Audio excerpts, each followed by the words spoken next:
Welcome to another Live and Cthulhu Caverns. You know the saying, we talk about whatever the fuck we please. Live music reviews, the hottest topics, plus we cast spells on your worst enemies. Usually joined by some of the dopest artists in Michigan, we've come to sacrifice your souls in the name of Yards of God. So please, like and subscribe, or else. What's up, you slimy bastards? We are back. The one and only Cthulhu Caverns, always in effect. But this time we have a special guest with us. We have Khris W in this bitch. OCW!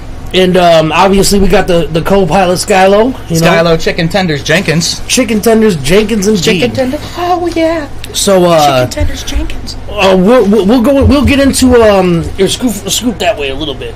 Yeah, we're gonna get into the origins and how we met and everything very shortly. But you guys know how this goes. We have to share this out. So while we do that, we're gonna listen to some new shit. So I'm giving you guys another exclusive from my album that's coming out in 16 days, something like that, the 25th. Yeah. All right, so I've been holding on to this song for dear life, but I think this is going to be one of my favorite ones on this album. So check this out, guys. This is Nobody.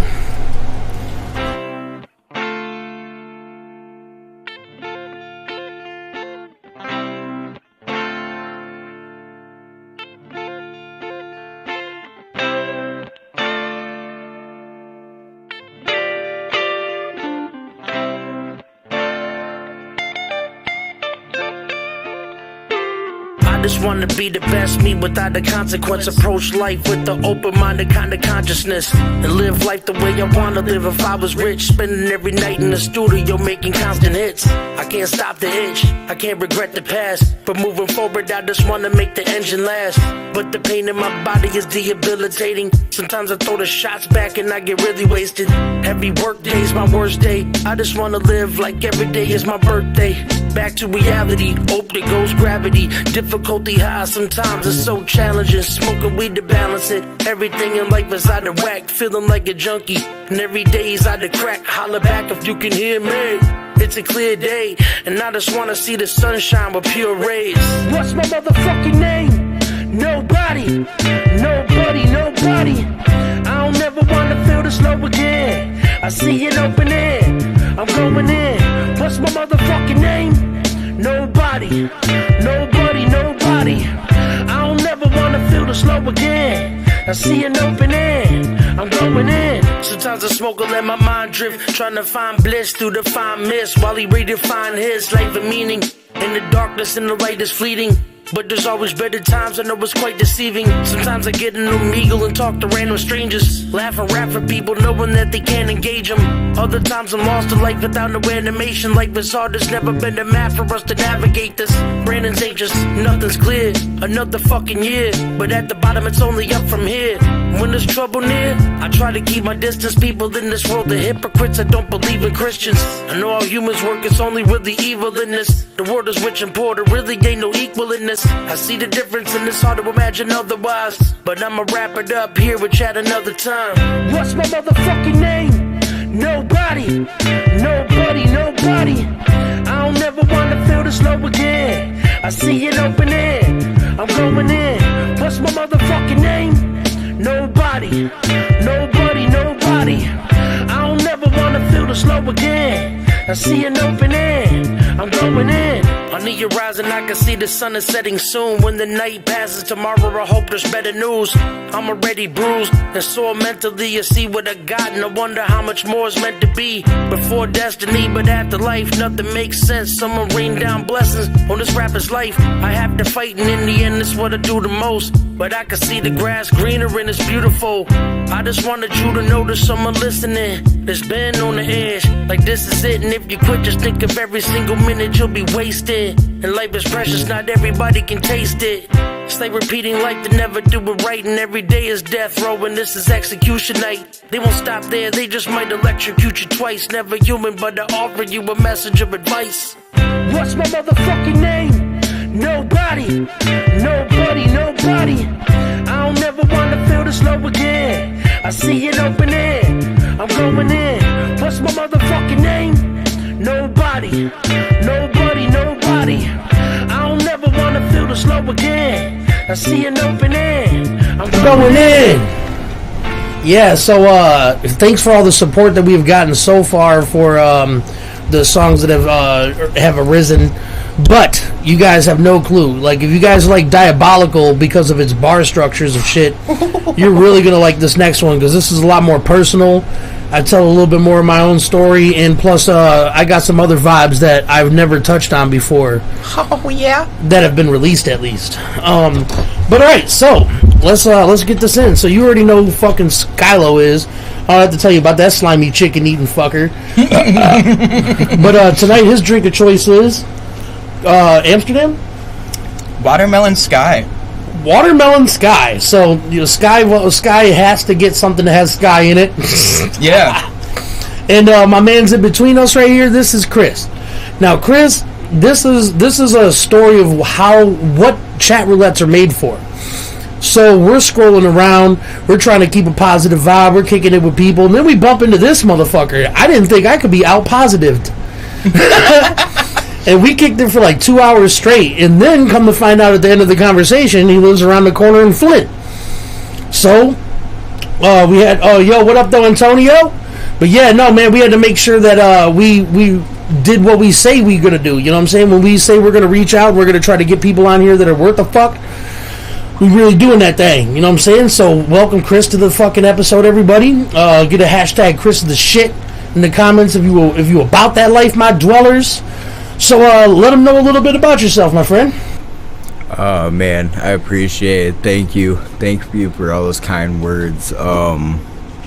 So I guess a little bit about me. So at the age of 3, earliest thing I can remember, I was diagnosed with type 1 diabetes. It's been a struggle all my life, because one thing people don't understand is diabetes affects everything about your life. It's not just your blood sugar and you gotta do insulin. It affects you mentally, emotionally, spiritually, physically. It affects every aspect of your life and then some. That's the earliest thing I can remember. I also got a really effective eye surgery. Strength in one eye, weak in the other. And what was that from? Was that like does it have a name? I don't know. I'm sure it does. I don't really get into specifics of like what was wrong with me, because I tend, like, if you really get into that specifics, it really just tears you down. And I can imagine. You gotta work like 10 times harder to get yourself out of it if you really know the specifics of what's wrong with you. Especially if you overthink it like all the time. Like if you're constantly like repeating the negative stuff over and over and over again. Yeah, it'll get a hold of you. Yeah, easily downward spirals a bitch. And look, there's no better way to deal with stuff like that than the way he has. He is a super positive fucking person, bro. Since every minute that I've known... Listen, you know what? He's the opposite of these other motherfuckers. He was here for like 10 minutes. He just say, hey, do you mind if I grab a trash bag and just start putting up some stuff? I'm like, fuck it, let's go, baby. What? Yeah, but dude... Fucking vacuum the studio and shit. First time here. Like, you welcome back anytime, motherfucker. I'm having to follow these guys around. I'm just kidding. Hey, I'm just talking shit. Skyylo's a good about his shit. You were just talking about how, like, you love inspiring people and shit, and I know, like, that's one way I can inspire people, because I got the motivation, I've got the energy to pick up, and I know some people just don't have the time for that, and they put their energy into other things, and that's okay. Like me, I'm good at organizing, I'm good at picking up, and I can do it quickly. So and by the way, he's also a connoisseur. So you're about to see one of the dopest bongs you've ever seen in your life get busted out eventually. But yeah, so what really is it? Is it really the strifes in your life that like keep you staying positive, or is it just naturally how you are? Do you have to? My question really is: do you have to fight to be positive, or is it just there? See, for the longest time, I was extremely depressed, an extremely suicidal person. Like, it definitely took me a lot of trial and error to figure out how to rewire my brain, especially with the way that I think and visualize things. It's way different than most people that have come in to interact with. So no, I was not this way from the beginning. I've always been like a kind-hearted person, a very compassionate person, and like definitely when I was younger, the world kind of soured me. Oh yeah, the world has a way of doing that. We know all about that. Fuck yeah, we do. But luckily, I was able to pull myself out before like all that shit could be ingrained into me, and I'm very thankful for that. Yeah, because once life gets its hooks in you, if you allow just the smallest amount of fucking like unresistance, you get pulled under. You know what I'm saying? They throw their anchors on them hooks really quick. Oh yeah. And no. I just remember from our last, from our first time meeting on Omegle. It was Omegle, right? Yeah. Okay. It was on Omegle. Because we go on Omegle and Monkey. But I remember you saying like you meditate, you try to jog every day, you try to stay active and shit. Man, I envy that. No, I do. I used to meditate all the time, but nowadays my form of meditation is studying.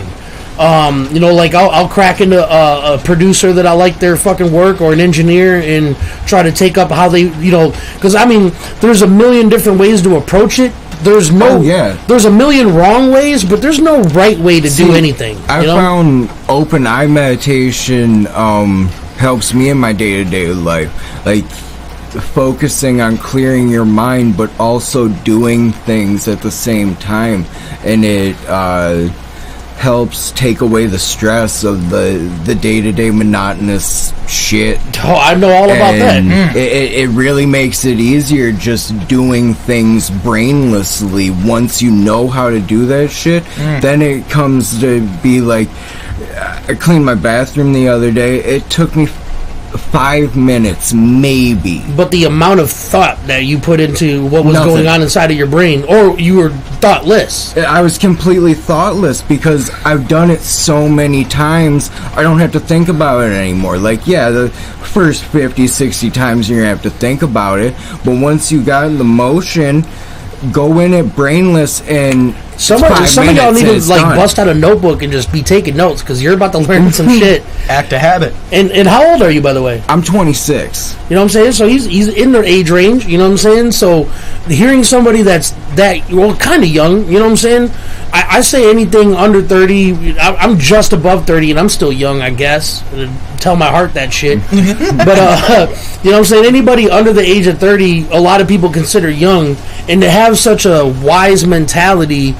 You know what I'm saying? That takes time. That takes sometimes more than the 26 years you've spent to get that kind of knowledge. I'll tell you, I've spent a lot of times in the basement crying my eyes out, working on my past shit. But that's one thing that has helped me, like, in the past 2 to 3 years, is dropping my attachments to stuff. And like some things you're attached to a lot stronger than other things. But if you drop your attachments and just go with what life has to offer you, you said it best earlier. You said life happens for you, not to you. A lot of people think life happens to you. Well, in a sense, it is, because you were taught to think a certain way. Then at some point in time, it's your responsibility to change the way you think. So eventually, you're causing it to happen to you. Yeah, instead of for you. Because for you, exactly. When you think about it in those terms, like life happening to you, you're constantly gonna be like, oh, here we go again. fucking expected. When you're a kid, it's not your responsibility, so it's not your fault that you were taught the things that you were taught. Yeah, so when you're a kid, it's more happening to you rather than for you. Because when you're an adult, when it's what the differences between to you and for you is now the same kind of strife that would happen to you. You're learning from instead of being woe is me and why. It's okay. All right, let's get this. That's kind of how I am now. Why? Just 5 or 10 years ago, I was the to you guy. I was like, fucking, of course. But now I'm like, all right. Life is a journey. It's all a learning process, and I try to learn from everything that I go through, no good or bad, because you can learn from the good things too. Yeah, that's how in fighting, you learn a lot more getting your ass whooped than you do winning fights. Mm-hmm. You learn a lot of motherfucking don't do that again. And being a giver, but also taking things from people. You have to limit what you take from other people. Like, because you can literally learn from a person that has very little to offer. Yeah, but people will give and give and give. It's the person that's taking then responsibility to distribute some of that. To either distribute some of that or know when enough is enough. Like, exactly. Some people are just like, well, you'll just keep giving, so I'm going to keep taking. No, there's a lot of that. No, that's not how life is. Like, you'd be surprised, though. I would say 7 out of 10 people will just keep on taking until you're empty. Yeah, if not more.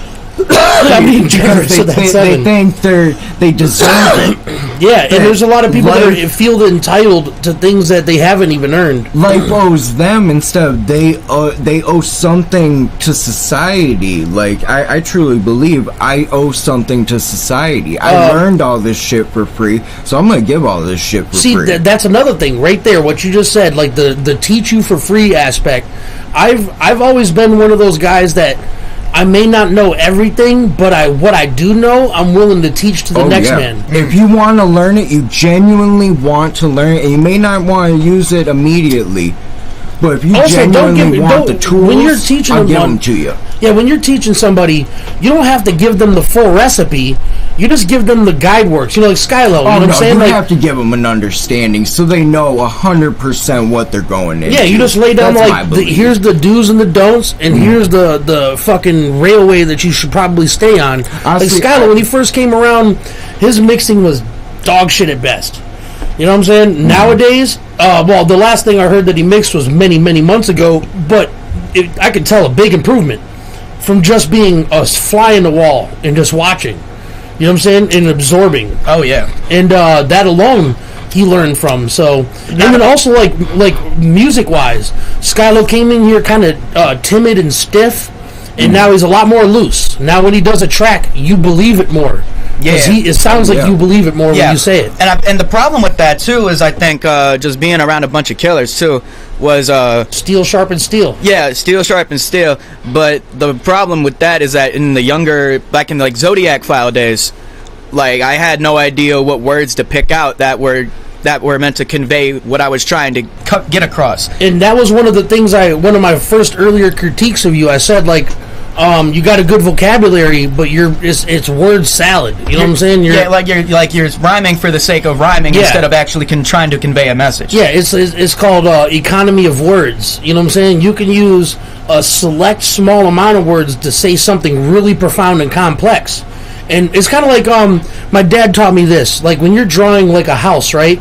And then you get to the part where you draw the roof. Do you draw every individual tile? Well, you could, but then it's going to look kind of fucking fucky. You know what I'm saying? But if you just do a little bit here and a little bit there, your brain fills in the rest. Exactly. So, sometimes it's better to leave a little room for somebody else. Imagination to come into play. So the same thing could be said about life. You know what I'm saying? Like, you could do every meticulous thing down to fucking the science, but if you don't have any creativity to how you're doing things, it's not going to be as a good of outcome as if you had used your imagination. Yeah, see, that's one thing. I want to go back to a previous thing that it's something I truly live my life on, but it's you can only do the best that you know until you know better. Once you know better, it's your responsibility to do better. But until you know better, you gotta do the best that you can. And sometimes everybody's best looks different. Sometimes it's shitty. It's okay. We all have bad days. Yep, and just the key learning is from that. to bounce back. Yep. That's it. You Just know, bounce back, no matter how long it takes. You guys have heard me say this before, but only a dead fish goes with the flow. I don't like that go with the flow shit. I like to work against the grain. When I see a bunch of people doing the same shit and getting the same results, I'm like, well, if you just deviate a little bit off path and do something like this, maybe we can further the line. You know what I'm saying? Right. We can further what we're doing now, because you use a couple more fucking steps, or take away a couple of steps that are unnecessary and make the job easier, or the obstacle easier. Definitely. No, that's what I'm all about. That honestly, I couldn't add any more to it. Yeah, it's just in the music industry, you learn really quickly that there's people that have like a natural ability. And then there's other people that they don't have the natural ability, but they have the technical capability to match that person. But then there's the people that think too much about it or too much of themselves. And that's where you get the Lil Yachty's and the fucking, the bullshit music. See, that's attachment to their ideas instead of being able to take constructive criticism and work with other people. That's attachment all the way. Yeah, and people need to drop all their attachments, because that's where you get. Because anger, I recently learned this, but anger is a secondary emotion. You got to figure out what's making you angry, whether it's something sad, fear, jealousy. Well, a lot of people don't want to admit to the fear part. Oh yeah, or the jealousy, or any of that. But you just got to drop the attachments. Yeah, it's the key thing. Stereotypically, but still kind of fits, is men just have a way quicker trigger towards anger. But the trigger is usually something like fear or inexperience or a litany of things. And that's inadequacies. Yeah, most men are so quick, they don't realize it, but they shove the other emotions down so fast that it's literally a millisecond that they feel the fear or the sadness or the guilt, and they just or the switch shame. into anger. That's and then, me. it's immediate anger. That used to be me. Nowadays, I like to examine, like, when something bad happens to me, I like to examine it before I put it away. Oh, I can tell that. No, that's why we connected. That if you weren't working on yourself, we wouldn't have connected. Yeah, no, I've been in a constant state of trying to figure out who I am. Even though I'm 33, I should know who I am. But no, you shouldn't. You're going to be figuring out who you are all your life. Yeah, I'm a mystery to me still. Because I'd like to figure out why I feel this way or don't feel that way. You know what I'm saying? I may seem all together, but I'm still a mystery to me too. I'm finding myself out. I think ourselves are the biggest mystery that we'll ever figure out. Yep. Because we're changing every minute of the day. Yeah. And it's okay to not know sometimes. It's hard to tell. And what you like, and you could learn like a certain detail about yourself, and even then that could like change on a day-to-day basis. So you can barely even truly figure out what yourself actually thinks, feels, and like the motivations behind those things. Yeah. On a day-to-day basis, if they're constantly changing from day to day, and your reactions to things change on a day-to-day as you change. And also, like, the more subsets of data that you add to something will create confusion. Sometimes you gotta stick with this rule. It's called KISS. Keep it simple, stupid. Keep it simple, stupid. Roommate was reminding me of that, and I was like, hey, that's where I'm keeping it. Yeah, when you have too many branches of thought that you're trying to figure out all at the same time, you're not going to figure out shit. Sometimes you got to write it down, too. Yeah, just a couple things. Actually, that is one of the most motivating things ever, is to physically write down your fucking plan. Yep. Like, remember when we started Your Mama's Favorite Rappers? Remember our litmus board? Yeah, I remember that, yeah. Everybody's projects that we were working on were written down in priority. Like, this is what we're doing first. All of our attention's on that. Minus the artwork or like the art itself. Like, whoever's writing their albums, stick to writing your albums. But until the time comes when it's time to put your shit forward, expect the person that's up first to have all the attention from the squad. Yeah. You know what I'm saying? Like, whenever, like, when Nyte's about to drop something, we're talking about it ahead of time. Like, me and Nyte, when we did 50 Shades of Filthy. 50 Shades of Filthy, we went on a fuck you campaign. Like, literally every day we were making memes about each other and talking shit. Like, oh, I carried him the whole album. Like, oh, that motherfucker didn't even make all the beats. You know what I'm saying? We were talking so much mad shit that anybody that knew us is like, is this real? Do I have to call somebody? Channeling that aggression, that anger to put it into your music. Yeah, but see, the thing is, a lot of people really thought that we were arguing. Like I had motivating each other. I had friends that aren't so neutral hit me up like, dude, do we have to worry about Nyte? Like, no, it's a joke, man. It's a joke. But at the end, oh man, dude, watch next year when the memories come up on Facebook and we see all the memes we made about each other. We're gonna laugh so fucking hard. Oh yeah, you know. And it was like just doing new shit.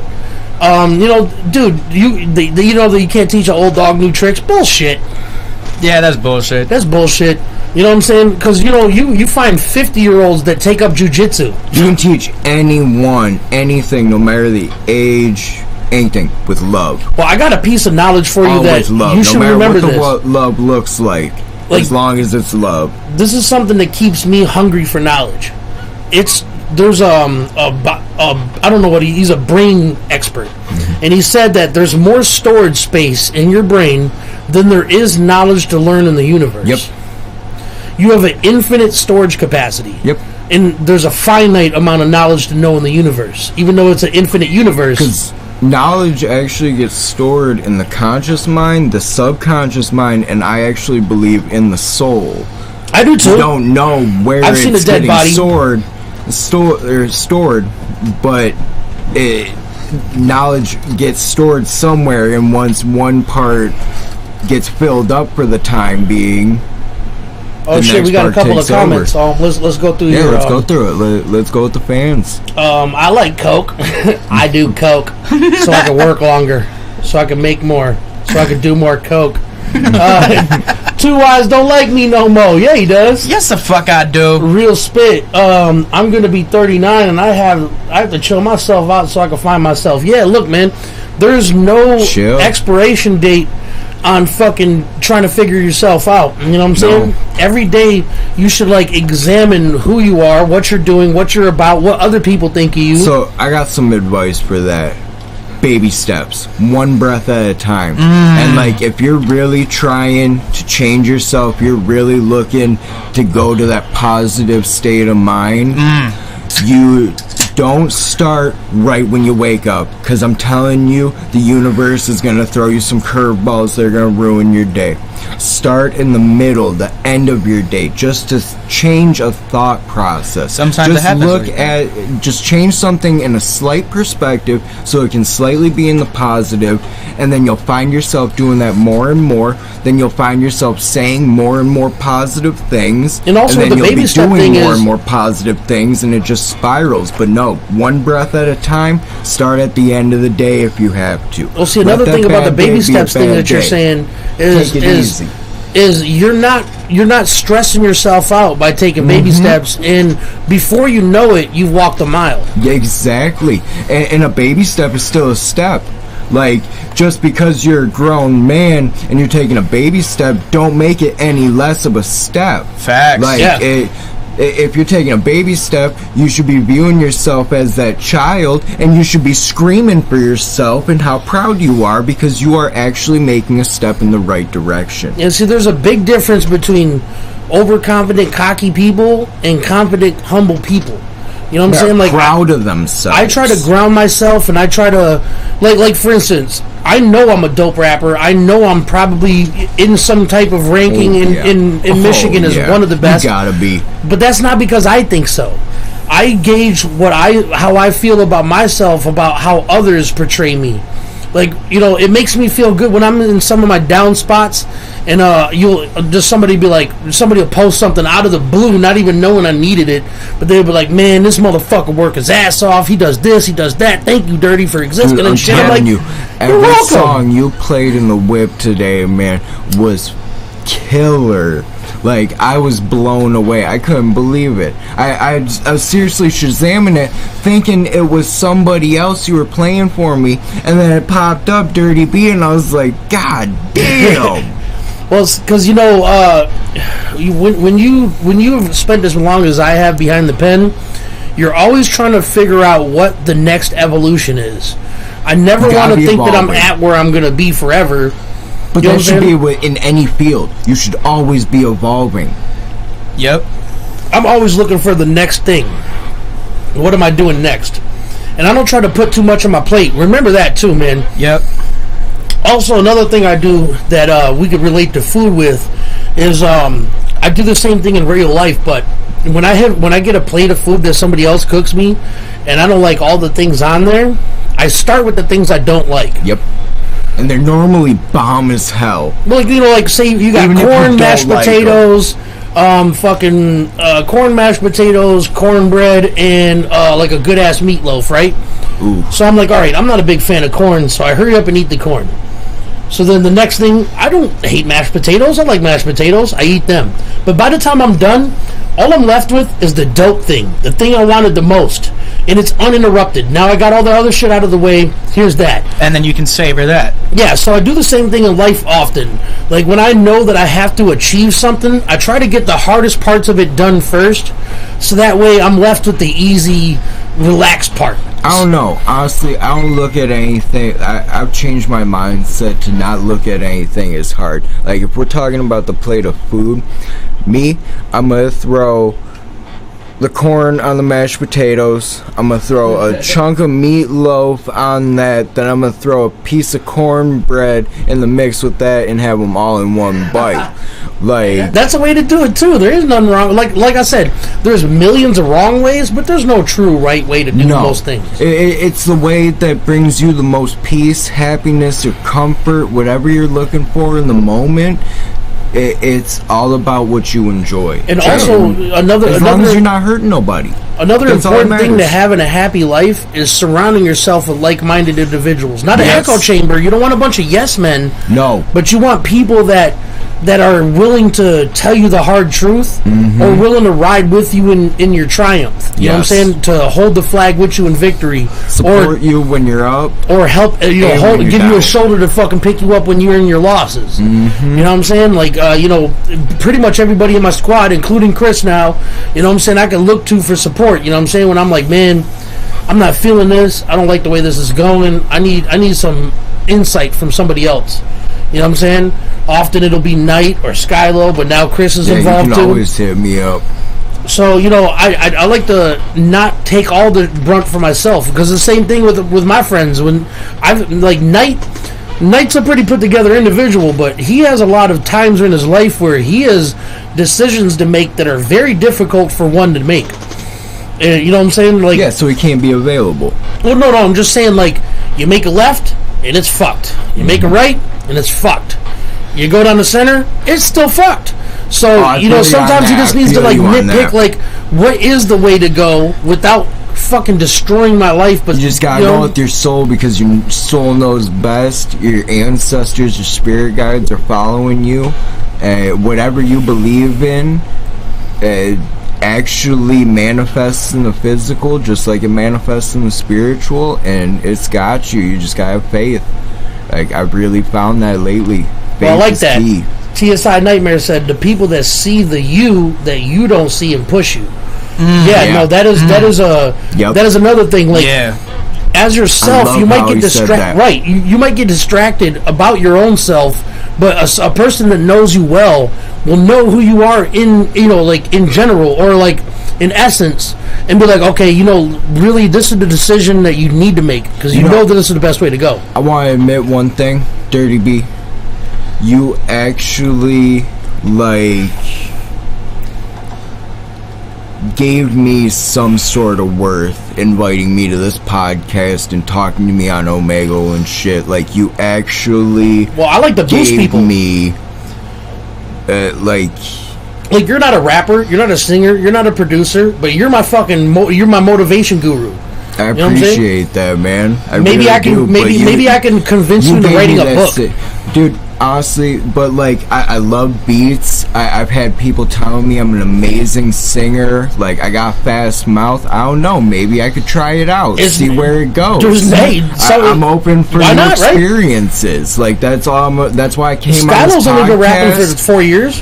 Why I'm putting in these different job applications now in my life. Like, I'm looking for different experiences. And, Like, hey, Skyylo's I a give it lifelong shot. instrumentalist and singer, but he's new to rap, but he's good at it. Fairly new to rap, yeah. Hell yeah. Only rapping seriously and writing shit since I was like 15, and I took like a break because I couldn't. Yeah, so all I right, got so lots of- for you, man. 5 or 6 years, give or take. Yep.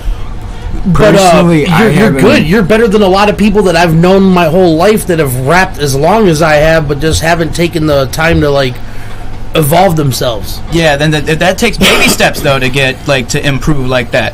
To get like Baby steps little for anything. for Literally anything, yeah. But see, the difference between almost every other craft in hip hop is you have to take risks. Yes. Yeah. Well, that's literally anything too. Well, there's If a lot you of things really that love playing you it gotta safe take might be the risks. smart way to go with a lot of things, like producing and shit like that. Like, keep it simple, stupid. Stay in a safe lane. But when it comes to like, You gotta think outside of the You box. gotta think When it's outside of the right. box. Yeah. yeah. When it's the when- right time. When like- you're comfortable. When it's as a lyricist or as a songwriter, you want to engage the person so deeply that they think you're speaking from their brain. But see, once you Yeah. get in a positive mindset, you can go from, instead of trying to stay comfortable, to be like how I live my life now is I thrive. I'm comfortable with being uncomfortable. So I'm excited for these new experiences, these different paths on my journey. Like, nothing scares me anymore because I'm comfortable with being uncomfortable. That right there is a with hashtag. making That is a hashtag. mistakes. Like, Comfortable with being uncomfortable. And you know, a lot of people learn that through martial arts. You know, knowing that you're here for the long run, you want to be the best, but you know that you have a lot to learn. You know I what I'm saying? learned it from 12 years of being on Omegle and smoking weed since I was 13. By the way, I ain't seen you bust out the big boy yet. Where's that big bitch at? get it. Why not? It's about time y'all see the dopest bong you've ever seen. And here we go, and boom! That's a bad motherfucker right there, bro. Hold on, let me see that bitch. Like, what? Come on, bro. Whoever So, invented that is a fucking beast. I'm gonna plug them real quick if you don't mind. Go ahead, be my guest. Like, they do killer work. They make phone cases, bongs, rigs, all kinds of shit. But moldycreations.com, you can get yourself one. This was like around $75 to $100. That's not bad. That is not bad. Local head shop. I was in expecting Pontiac. you to say 250, 300. No, it's great work. Super thick glass on the joints, but no, they do amazing work, and I really I advise you to at least take a look on their page, because Moldy Creations. moldycreations.com. Hashtag Moldy Creations. Yeah, no, man, I like fucking dope shit like that. But yeah, so we're gonna take a little segment right here because I want to smoke too, but you guys know I'm gonna hack my fucking goddamn lungs out.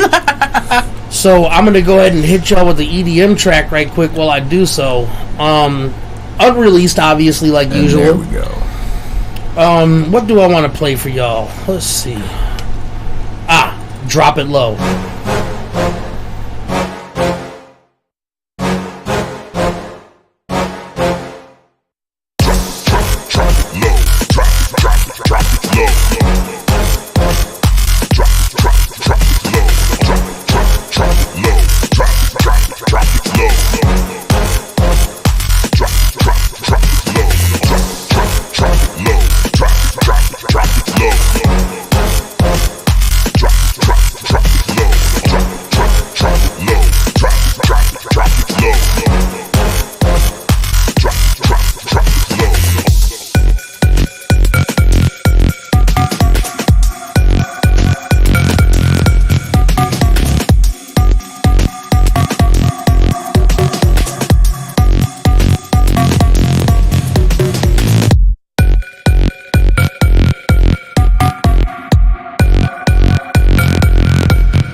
Yeah, baby. Yeah, no, I just had to make sure that I got my choking out then. But yeah, so let's break into the weed topic just a little bit. You know what I'm saying? Because weed has been a lifesaver for me, man. For from not only just inflammation and pain problems, but also my mental state. Yep. Like, I can't tell you how many times I came home from work ready to fucking put my fist through an object. And then I'm like, you know what? Let me just take a fucking dab right quick. And then I'm like Bob Marley and fucking, what's my man's name? This little pretty happy bush. This oh my God, fucking Bob Ross. Bob Ross. I get Bob Ross really quick on a dab. You know what I'm saying? Like, oh, you know what? That lady wasn't trying to piss me off. She was just entitled. It's okay. It's all right. She's 60 years old. She probably deserves to be entitled. Weed, it gives me so much energy. Like, I smoke straight indicas all day, and from the moment I wake up, which is around 8 to 10 o'clock in the morning, depends on the day, but it all throughout the day, it is boosting me up every time I smoke. Dude, I just feel a little bit more grounded when I have some good strains. Definitely. I just feel like a lot more focused and dialed in. Like, I'll be like scatterbrained as fuck. Like what you would think you would be when you're high, but no, just the opposite for me. Like, I'll be scatterbrained as fuck, just thinking of 1,000 things at once. And then I'll finally take a dab, and I'm like, and you can focus. Yeah, I'm like, okay, well, I need to deal with these things one at a time. Okay, heart attack. Let's think about like lowering the sugar. Let's try to like stay off my feet as much as I can. That's one thing I was actually going to bring up, but one thing people don't know is THC actually help mildly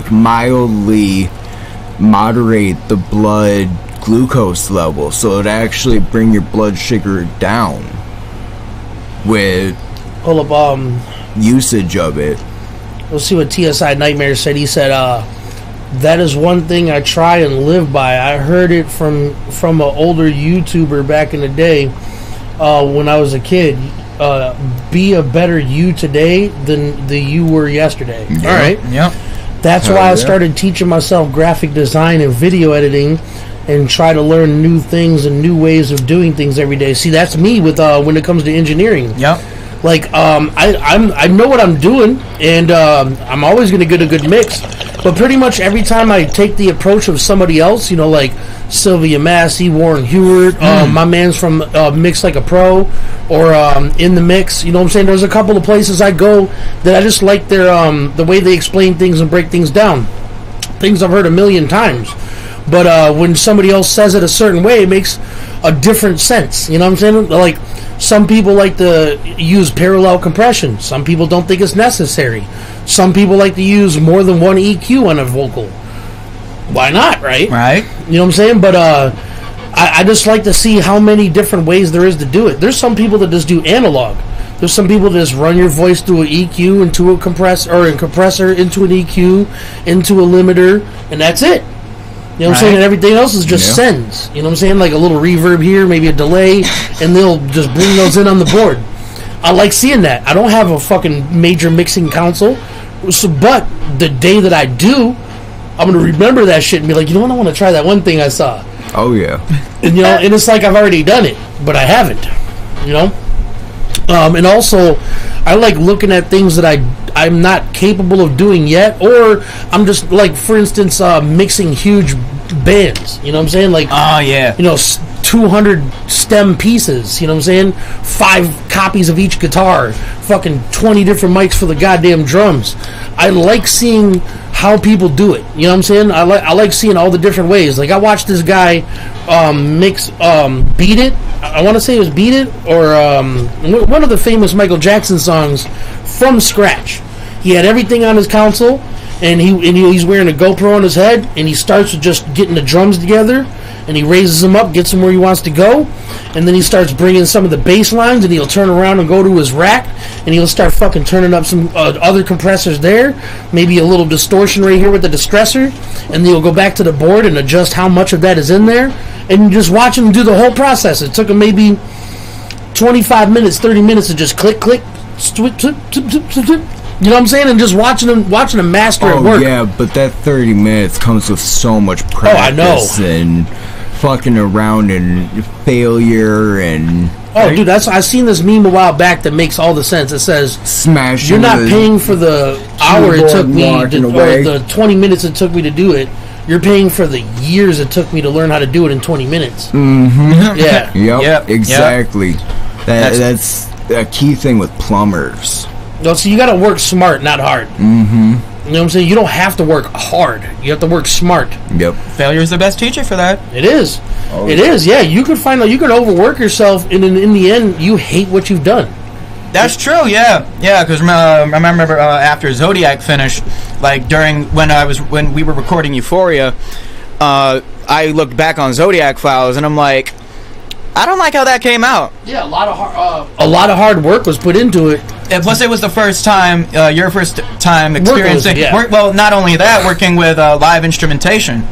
Not really. Well, just in a while. In a while, yeah. Just get it's getting back to it because there was a time when I was doing acoustic recordings of instruments, violin, flute, guitar.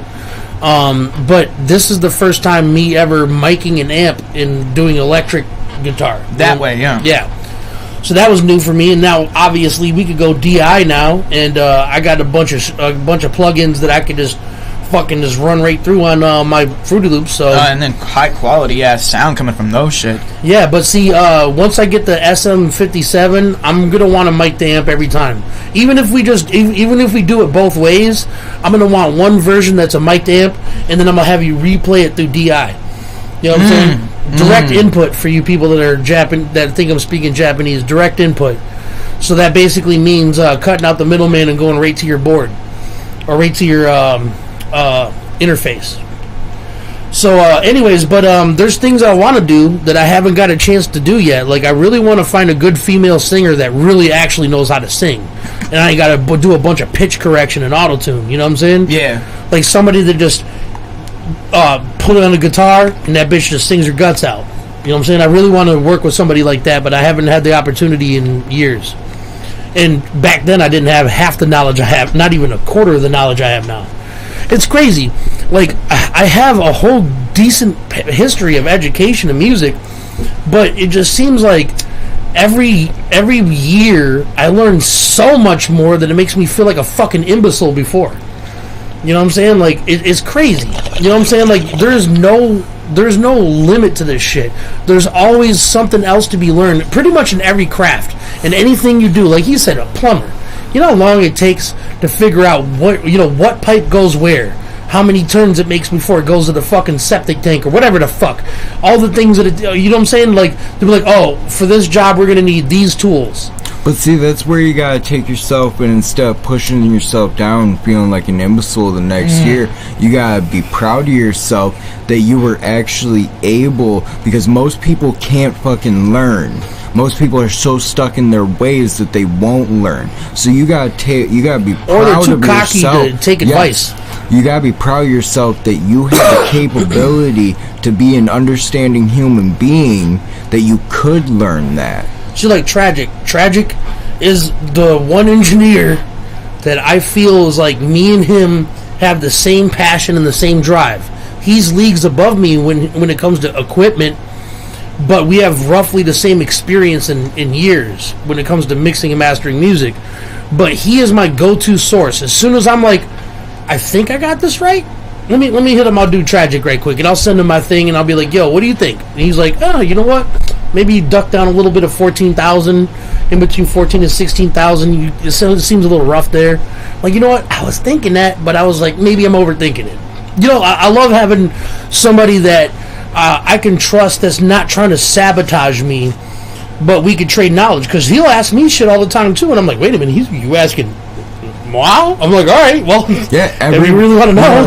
In some ways, people are further than you, but if people can drop their insecurities and actually be a human being, you'll find out that you know more in some ways than other human beings, and they can actually use your information just like you can use theirs. I'm not sure if I believe this or not, but in the Marubata which is the the Hindu religion, they believe that there's something called the Akashic record or something like that, but it's basically a frequency that it lingers in the air, and some people that you would call geniuses or savants tap into it, and the frequency is basically all the universe's knowledge, every piece of knowledge through every brain just being transmitted from every brain into a frequency. Not sure if I believe that, but sometimes it's hard to dispute it, like when I'm writing. When I come up with a metaphor, like motherfuckers know me, I'm known for metaphors, right? Yep. Listen, sometimes I'm as surprised as you are that I came up with it. Because I'll just be sitting there and I'll have like a rhyme set and I'll be like, what? So I've got a question for you. Man. Do you build your thoughts like? Of course. No. Do you actually build your thoughts like a foundation, then you slowly build them up, or do they come into your mind? No, it feels a little bit more like that. It feels a little bit more like they come to me. In and they go. Like you don't build your thoughts, so your thoughts aren't yours. Well, so what you were saying before with the universe being, I take both approaches, because there's times where I'll write music that has to be thought about. So there's no way around it. Like if I'm thinking about like telling a story about a young man that has bad influences around him and turns into a gangster, but realizes he doesn't really want to be that, but now he's too far in. I have to think. I have to stack ideas on top of each other. Yeah. And I have to remember underlying things.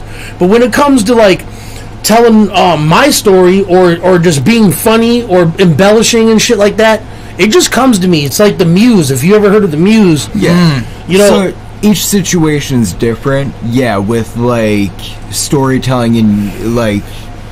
I get what you mean. It takes confidence, intelligence, and muscle memory. Confidence in your skill, intelligence in your intellect of all the things you know to make things formulate for you, and then also muscle memory of how many times have I done something similar like this before and it worked out?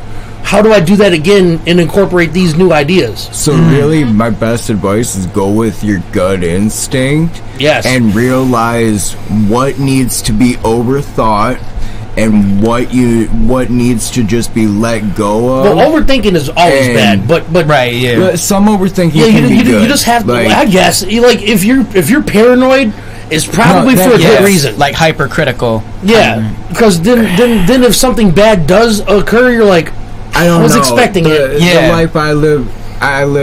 If you're not looking for problems, you're not gonna find problems. Oh. So like, if you're, sometimes the problems come to you. Yeah, no, I live by Murphy's Law. I found that to come true. Like any hood I go to, like Murphy's Law is the biggest thing for me. I don't find problems. Well, see, we were talking about that too. When we were in Omegle, we were talking about that too. See, the thing about hoods, like you live in Flint, I lived in Detroit my whole life. There's very little difference besides Detroit's just bigger. Like I've lived in the Yak, 10 minutes from Detroit. But what I like to tell people, like from other countries or other states, when they ask about like the dangers of Detroit, I have one simple saying, and it makes sense: play stupid games, win stupid prizes. Yep. If you hang out with a bunch of fucking idiots that are always trying to be hot boys, somebody's gonna fuck you up. Yep. Or somebody's gonna picture you as a target. Or if somebody's they're not gonna going with you, let them go. Or somebody's gonna like not fuck with you in a way where like somebody's gonna ask and they're gonna be like, nah, man, and then you're gonna find yourself with doors slammed in your face at every opportunity. Mm-hmm. So growing up in the hood, what I try to do is always be humble, but always be like not intimidating, but let it known. Like, you fuck with me, I'm gonna break your fucking skeleton. You gotta say it with your chest, but like I don't. Without saying the words, I'm gonna hurt you if you fuck me over. You gotta have that vibe, or you're not gonna survive in the hood. In the hood, respect is given, not earned. So you gotta give respect to get respect. Facts. And if you don't come with respect, damn right, you're not gonna get respect. You ain't gonna get none. But anybody that talks to me first 2 minutes realize who you are. It's really easy. Like I'm not a disrespectful person in any way, shape, or form, and I'm not looking to offend anyone. Well, look what happened with us. You know how risky it is to just meet a person on the internet and be like, "Hey, I'm coming to pick you up this weekend." You could have. I could have pulled up to your crib, and you could have had 15 people come out and jump me and take the Challenger. Dude, you know what I'm saying? Who knows? But you could have brought 15 people with right, the other way around, right? My shit. Yeah, you never really know. There's always the chance that things may go wrong. Oh yeah. But if you are not willing to do what I did and fucking, I took a risk. I took a risk too. We both took a risk, and look, it benefited both of us. Now we're friends. Yeah, no, like, I really officially here at the Cthulhu Caverns. You're my friend. Let's get it, Welcome man. Welcome to the circle. Let's get it. You know what I'm saying? I consider Khris a friend now. You know what I'm saying? He's just like these fucking scumbags. You know what I'm saying? Look, eventually, when I start calling you names, you know you're a best friend now. Yeah, he's an ivory shit castle. Yeah, bro. Like, oh yeah, that's how the people I love. If we're not talking shit to you, something ain't right. I was talking to somebody, a monkey, right? And we got deep into a conversation, and I'm just like, yeah, man, you know, I disrespect my friends' wives. My friends disrespect my wife. Not in a disrespectful way, but they're like, you know what I'm saying? Hey, where's that one fucking cunt you're always with? Oh, don't worry, that bitch is in the closet somewhere. You know what I'm saying? Don't worry about that bitch. You know what I'm saying? Or just, Nyte's girlfriend just cut her off tip of her finger. Every time I'm like, hey, you need a hand? Never mind. I saw what you did with yours. You know what I'm saying? We're like, hey, you get the point now, don't you? You're like, hey, no pointing fingers around here. You coming up short like Hitler's mustache. You know what I'm saying? Like, I'm just saying, bro. And look, Muhammad Gandhi wouldn't be proud of that hand. Like, put it like this: me and Skyylo, I'm sure Skyylo thinks about it harder than Nyte does. But me and Skyylo, before we call one another, we're thinking about insults. Dude, for like the whole creative ass insult, like the insults. whole I'm brainstorming. I'm like, hey, you fucking tittle nippy fucking pancake tits. I'm trying to go fuck to sleep, you faggodactyl. Faggodactyl's one of my favorite ones, bro. When he calls me that, I know he's in a good mood. Oh man. You know, like, dude, and you know what? Skinny fuck, fat fuck. Oh, dude, it's so fun, man. And if you can't have fun with like that with your friends, you're probably a liberal. I'm just kidding. God damn. Oh man. Look, man, you just gotta have fun, and like the same thing, like positive. Like we keep, like, look, Khris is a positive person, but I'm telling you, eventually he's gonna sound pretty satirical when he starts coming around us too much. He's gonna be the same positive person, but he's gonna have a foul ass mouth. I talk like a sailor, man. Like I speak sailor real mouth. bad, but fucking people have tried for years to rip this shit out of me, and I just learn from everything that I go through. So you think you're tearing me down, at the end of the day, you are building me up. Right. See, like, capping is a thing that is always been like a hood thing. Like, I've never experienced it in the suburbs. When I get to like calling somebody from the suburbs names, they're like, oh, I'm offended. Why would you call me that? You know, but in the hood, it's like, hey, man, where's your mama at? She makes the best cookies, bruh. You'd be like, what are you implying? That my mother makes cookies for you? You know what I'm saying? You know what I'm saying? Like, man, your mama's my favorite slut. You're like, oh, what did you say about my mama? No, that motherfucker returns fire. Like, your mama hula hooped with a Cheerio with her crackhead ass. I'm like, oh, yeah? Your mama walks around on high heels and strikes oil, bitch. You know what I'm saying? Yeah, you gotta have that shit. You got, and you know what? To be honest with you, like Nyte's girlfriend, girlfriend. Like, by the time I'm done with her, if somebody ever says something about her finger, she's gonna be like, yeah, that's not even good. Come up with something like worthy. You know what I'm saying? Like I'm gonna give it to her every time for the rest of her life about her finger. You know what I'm saying? And so that way, when the next man does it, it seems like it's insulting that you didn't try harder. For real. That's why I've gone Omegle. Like, I love when like a person doesn't like me and they call me like a faggot or a bitch or a fatso. I'm like, it's all really you got? strengthened me as a person, because it's like, man, I've ripped myself down so much worse than you. Oh yeah, I'm my own worst critic. Yeah. You got to be your own worst critic. Yep. 1,000 times more than you could ever come up with in 10 seconds. It's like, nice try. Yeah, Move being along. self-deprecating Have a good day. is actually good for you, I think. Oh yeah. Like, the more you dog on yourself, like, it makes when somebody else does it seem a lot less. You gotta stop. Eventually. You gotta give yourself, you gotta give yourself props too, and I do. Like, especially the more I drink, when I listen to my older music, I'm like, dog. Like, because like now, fuck with him. I then. know. You know what I'm saying? Fuck with that kid at that exact time. Like, say his fucking name wrong. That like, fucking younger me would have fucking demolished you. At least in this You know what I'm point in saying? my life, I know everything I do with 110%. So, regardless if it's not perfect, if it's No fucked regrets, up, man. No there's regrets. there's no regard. No regrets. You fucking got me there. But no, fucking there. Yeah, like I know I did it with my whole heart, and if you got something to say about it, I'm sorry. Well, I love when people are Like, when some really people will be like, judgmental. if you could go back, would you change anything? Insecurity Fuck is no. kill. Like, why would I change anything? I wouldn't be me. Right. Oh yeah. Yeah. You know, every bad Everything thing has I've made me the man I am today. The biggest mistake I ever made, and I did feel bad about it, but at the same time, there's context behind it. I got canceled once. Like, seriously. I had literally over 200 death threats in my email. God damn. Yeah, and it's because my friends, people I considered my friends that I performed with, fucking went on tour with, constantly making music with, on my private, because nowadays my Facebook is public because I do a lot of public shit. But at the time, I had a private Facebook, so you only see what I post if you're my friend. All right, I'm part of a million music groups, right? And everybody has a music review. Well, this person, I don't know what happened. Like, they got their face eaten by a monkey or something and put back on. I don't know what happened, but they're talking and their face was not moving. It just looked like a mask.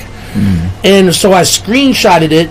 I blanked out his eyes and his name, and I posted on my Facebook. I said, ugliest person I've ever seen in my life. It was hard to look away. Scared the shit out of me.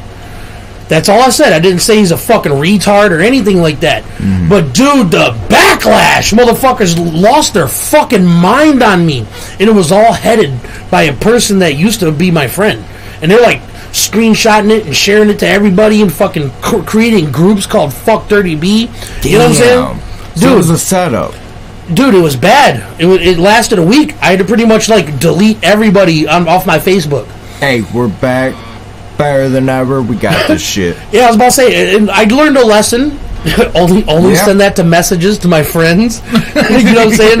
Because I didn't mean anything bad. Because if that same guy were to see that and then screenshot me and be like, look at this fat, sweaty bitch, I'd be like, yeah, he's a pig. You know what I'm saying? I'd comment on it. I'd be like, yeah, fuck that guy. You know what I'm saying? He really didn't mean any disrespect. Yeah, I wasn't trying to hurt the guy's feelings. That's why I fucking completely made him anonymous. And I'm just like, hideous person. Like, there's hideous people, I'm sorry. You know what I'm saying? Amber Heard. That's all opinion. I tend to look at people for their souls, and I think everybody's beautiful. Well, this guy was actually being really cocky, too. Everybody's got something to offer. Like, whether somebody else can see it or not, that's all perspective. Everybody's got something to offer. And that brings me back to, like, the whole... They have just negative things to offer to make other people better human beings. It sucks to say, but some people are just meant to be negative all their life. Well, that's facts. Never learn. You know, I used to be like that, though. I can't act like I never was. I used to be that dude that found something negative. wrong. I hated everybody. Like, every movie I saw sucked. Every rap I ever heard was terrible. You know what I'm saying? I couldn't find the bright side of anything. Yup. No, I feel you on that, man. But now it's like mumble rap. I still hate it, but if you were to consider it not hip-hop or rap, if you were to give it a different genre, I would respect, then I would find people in that genre I didn't think were bad.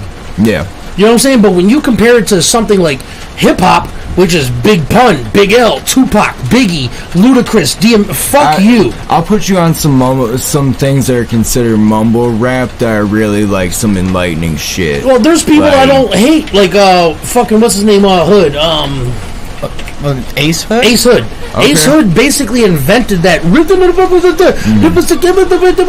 but he did it right. You know what I'm saying? Like, every word made sense. You could hear it clearly. You know what I'm saying? And then The No, I'll Migos. show you some shit by Cousin Stiz. It's Never like, heard of him, so you know what? We'll do a reaction video to it. Definitely. No, it's some good stuff. I have to pick out some songs because I got a lot of songs. We got that I 18 like by people him. so far in this bitch. That's what's up. Hell yeah! Welcome everybody. I appreciate everybody you that come being here. through, man. Look, this guy right here he's about to be the angel on my shoulder. You know what I'm saying? And Skyylo's the devil. I'm not really a devil. I'm more like an archangel. It's like I'm an angel, but I'm like an aggressive angel. Man. But see, like An angel with an edge. see, like people like Khris, you need somebody like him in your life. You know what I'm saying? I So that's why appreciate that, man. I'm glad that I've brought him into the circle, because not everybody in the circle has to be an artist. You know what I'm saying? You don't, but in his own way, he is an artist. You know what I'm saying? Just without the technical capabilities yet. And matter of fact, that just willing leaves to him learn, open. honestly. That I was about to say, that just makes him more malleable. You know what I'm saying? If you And, get like, taught I by really- killers how to I be a like killer, drawing. you're gonna be a Yeah. killer. You know what I'm So saying? I am artistic in ways, and like Well, I'm that's sure what, you like, are. For years, been I don't playing doubt around it. with beats, and I got some lyrics going through my head and shit. Definitely. Hold Like- up 1 second. I love that. The sound of rain. I love rain. Rain is so fucking fun. Calming. And there's lightning outside. Hopefully the power doesn't go out, but I don't think it is. There's no strong winds, but so we're gonna be a good. little bit. Everything happens for a reason. You've been saying that a lot, and I've been like trying I to. truly I've been believe trying to it. resist, but I'm like, No you know what? matter It does. how good, Yeah, it's how kind of giving me bad, like a calming atmosphere. everything happens for a reason, whether we figure it out or not. That's up to whatever you believe in, God, the universe, whoever you want to Well, see, call your you higher notice power. what the podcast is called, right? That's my guy. Yeah, But but to each their own. technically, I don't really believe in Cthulhu either. No, whatever you believe in. My real religious stance is one who believes in God but does not believe humans can comprehend or understand it. Yeah.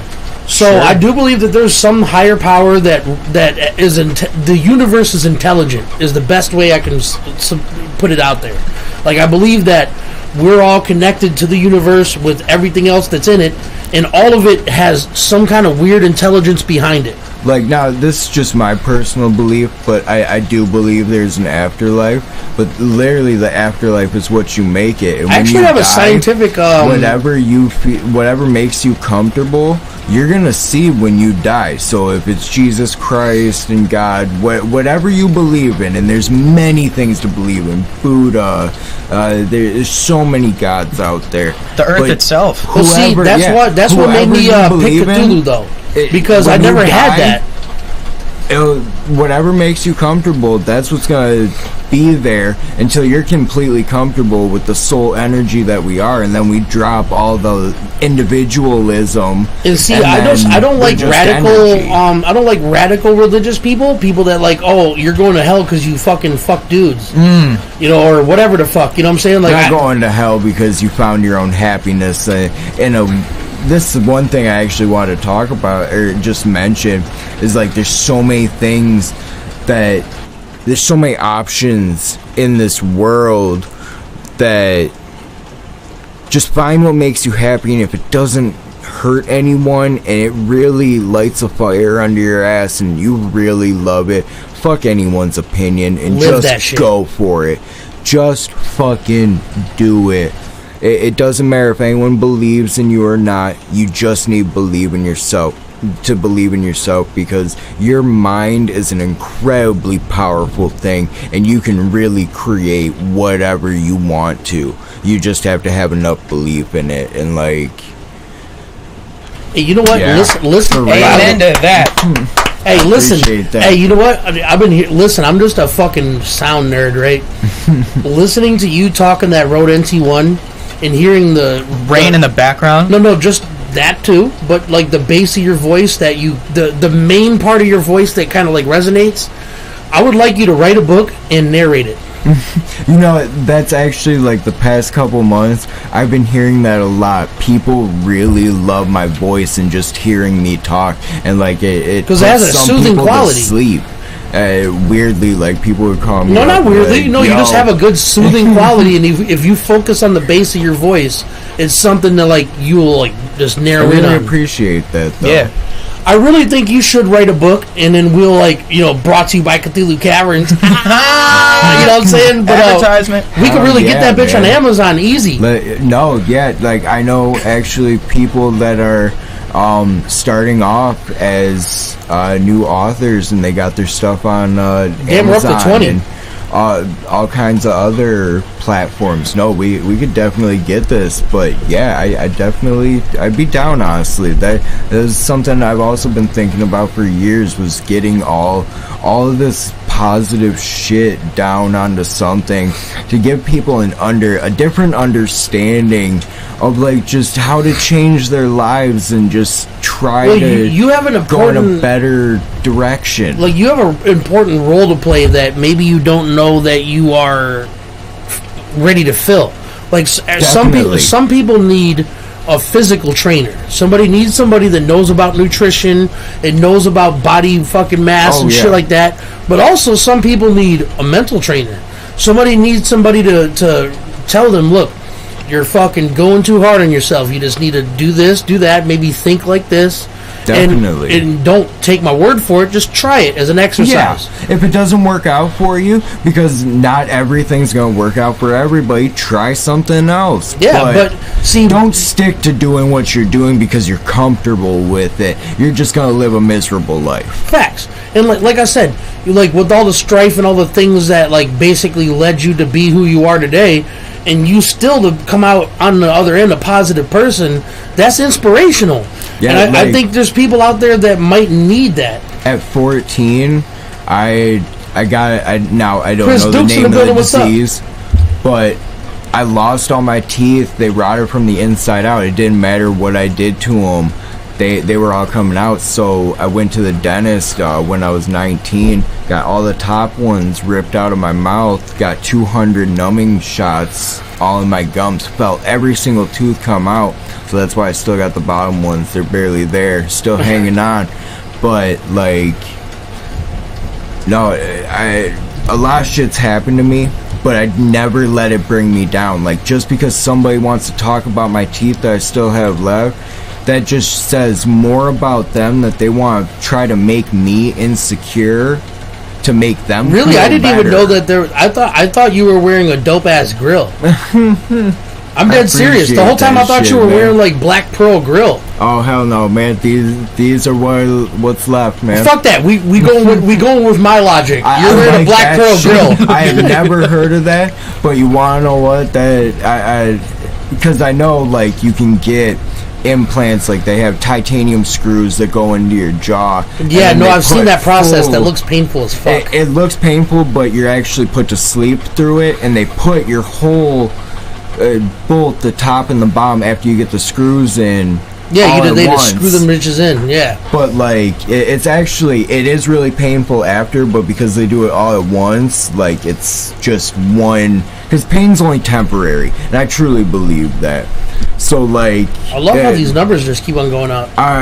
that's one thing that motivates me. Like eventually, once I'm ready and I'm confident enough, I'm gonna go through with it. But when I get those teeth, I'm definitely, now you say that, I'm going with a Black Pearl grill, man. I'm telling you, I've bro. been repping the shit out of these for years, and I ain't got no shame to my game, man. You shouldn't. Like, You shouldn't. Like, I I'm just proud of recently where I cracked a came molar from. in half, and I was fuck like, those dude, thing what? meats, man. No, my Like, molar. honestly, I'm so grateful that my teeth are gone. I don't got to worry about them anymore. There's no more, like, it's just so much more peace of mind. It's one less thing I got to worry about. Listen, look, that's another thing, another strife. But somehow, with all the with the being basically 3 years old diagnosed with diabetes, with fucking losing your teeth, with just having, the mental anguishes of life, you still figure out some way to come out the other end a positive person. And there's people out there that need that kind of fucking shit in their life. I don't know, just for me, like, there wasn't an option. Like, I definitely, like, I was an extremely suicidal person. I tried to commit suicide 10 times, like, with pills, cutting myself. many other things, and like each time I did learn, but it's like obviously I'm meant to be here for a reason. I don't know what that reason is.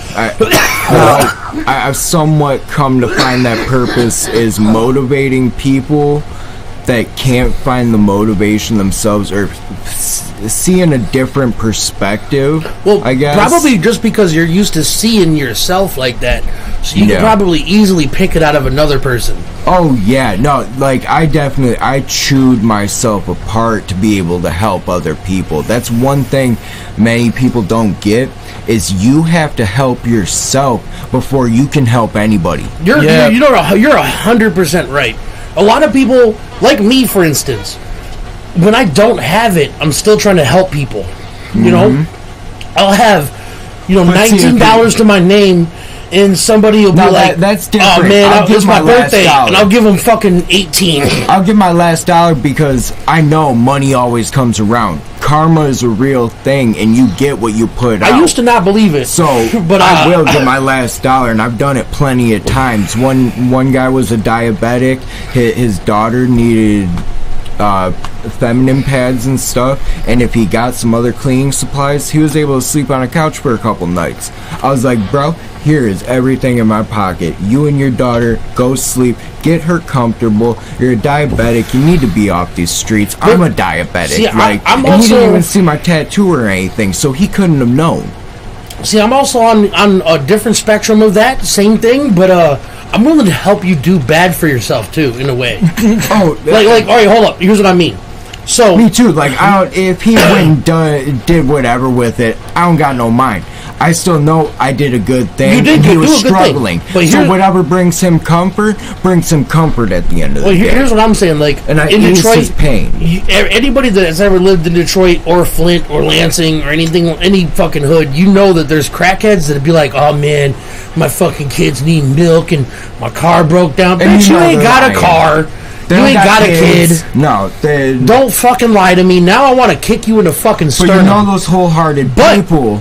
Well, there's been maybe 2 times in my life. One time, this dude did not fucking sugarcoat it at all. He walked up to me at the gas station. He's like, "Hey, bro, I had a long day. I've been trying to panhandle, and I ain't got nothing, man. I'm just trying to smoke a rock, man." I'm like, you know what?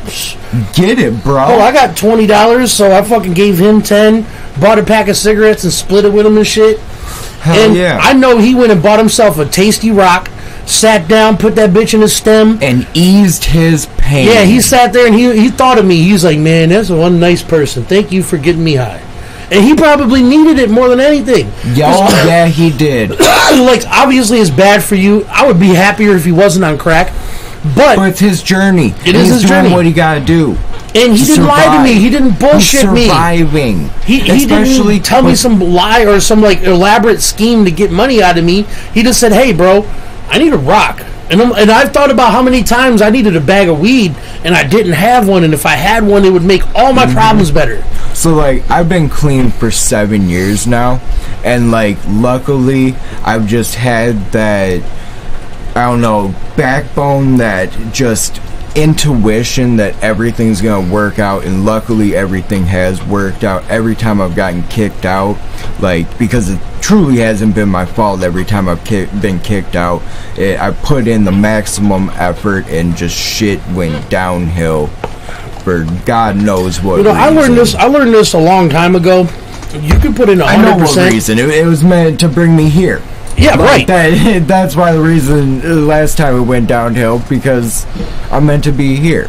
Well, look, 100% of the time that you put in all you can, not everybody around you or every event around you is going to appreciate it. So you sometimes just knowing that you did what you could will leave the options open. We're like, yeah, maybe it didn't work out this time, but it did work out once before, and it will work out again. You gotta just keep trying, like, especially if you're not hurting, you're not hurting, you're trying not to hurt anybody.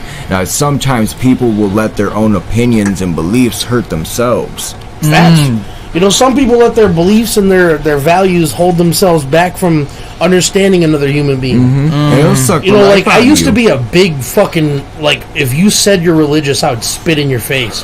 But nowadays, I have a way appreciate different. those people too. Oh no! Nowadays, I have a way different outlook. Now I look at it like, well, if it makes you happy knowing that there's like somebody looking over your life and they got your back. As long as you're not hurting anybody, don't try to shove it down my throat. Like, I'm not looking to join anything that tries to change my mind, because like, I'm changing my own mind in the right direction, and I know that. Like I know it's a big thing right now. It's a big topic, so I'm gonna go ahead and just like let you know from my heart. Yeah. So the whole abortion situation.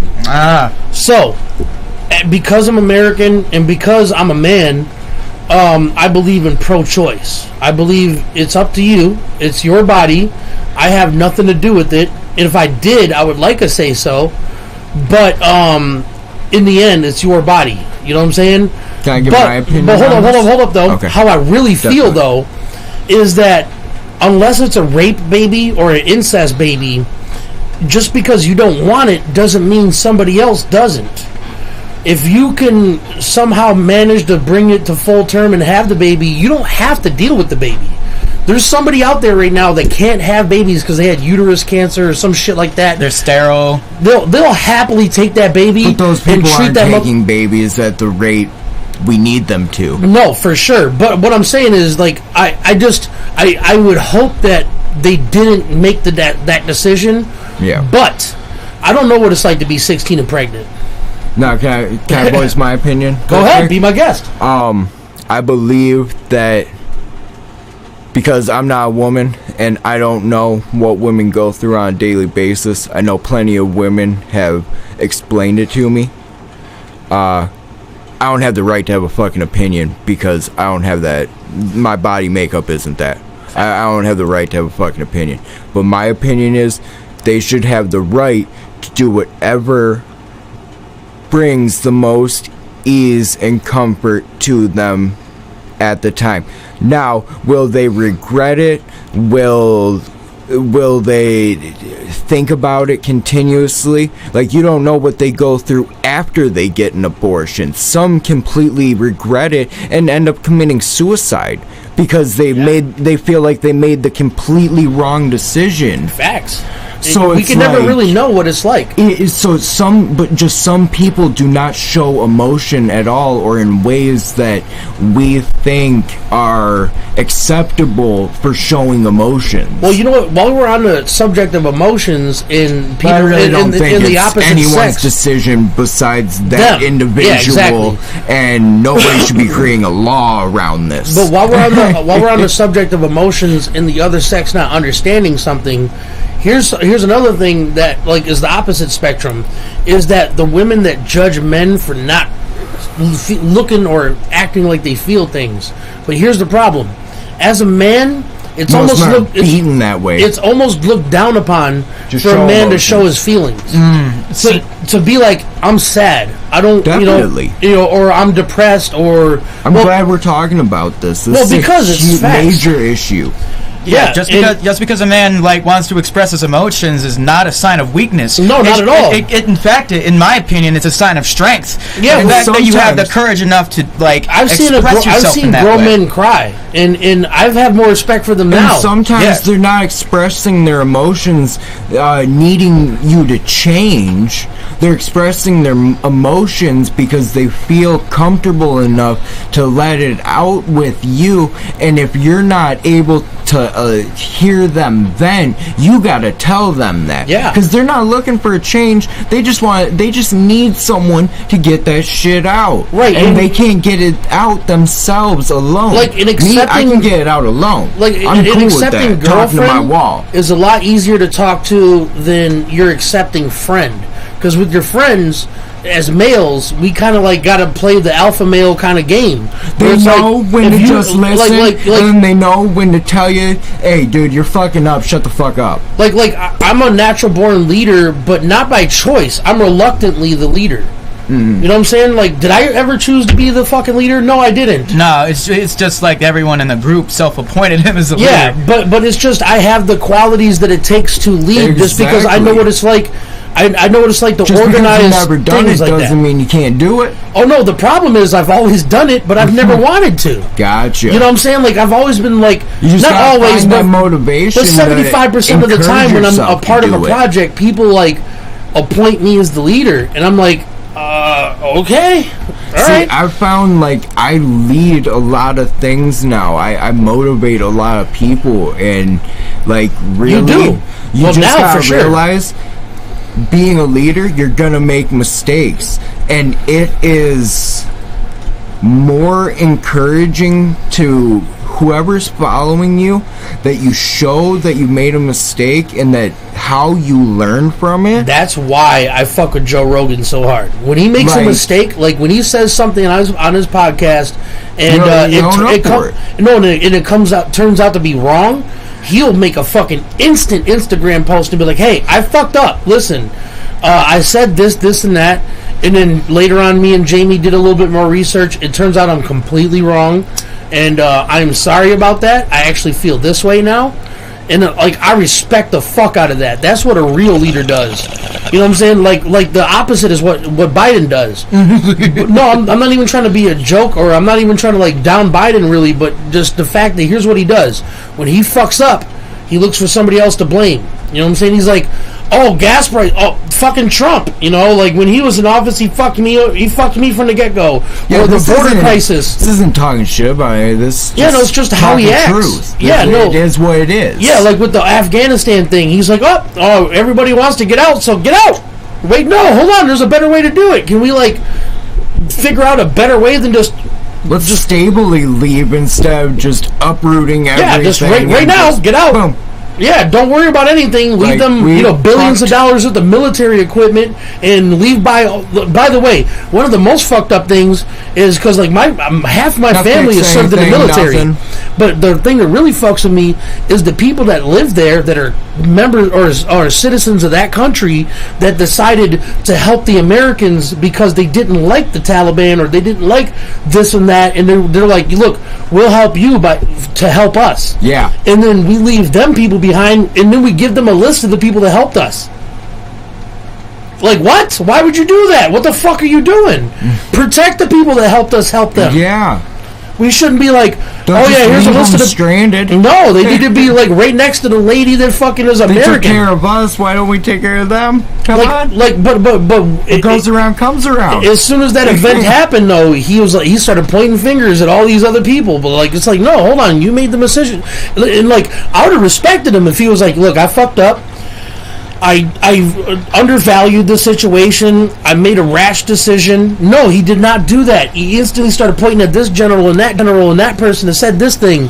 No, you fucked up. You're the dude that was in charge. You said do this. They did that, and here's the result. So like Trump's the same way in a different way. You know what I'm saying? Like, I never really heard him cop up to some shit he fucked up on, but he's like, yeah, but he's always the yeah, but guy. You know what I'm saying? No. Everybody's got an excuse. Yeah, no, see, honestly. like when I fuck up, It's all due to insecurities. I like to be like, yo, I fucked up. You know what I'm saying? Like, here's the way I thought, and here's why I thought that. For some reason, And now I these think people this. have been shamed for making mistakes. They think their mistakes make them instead of they make their mistakes. They think everybody's tallying this shit with... Some people are tallying this shit. Whoever's tallying your mistakes, quit listening to them because they're not the right people for your life. You It's need like- the people tallying the good things you're doing because most people are doing more good things than negative. Like It's on just a they don't regular, have everyday anybody saying basis, that. I try to make sure I don't keep a black book on my friends. You know what I'm saying? When somebody needs something and I got it, or if they don't even really need it, but I feel like they want it, Yeah. I try to like be like, yo, here you go.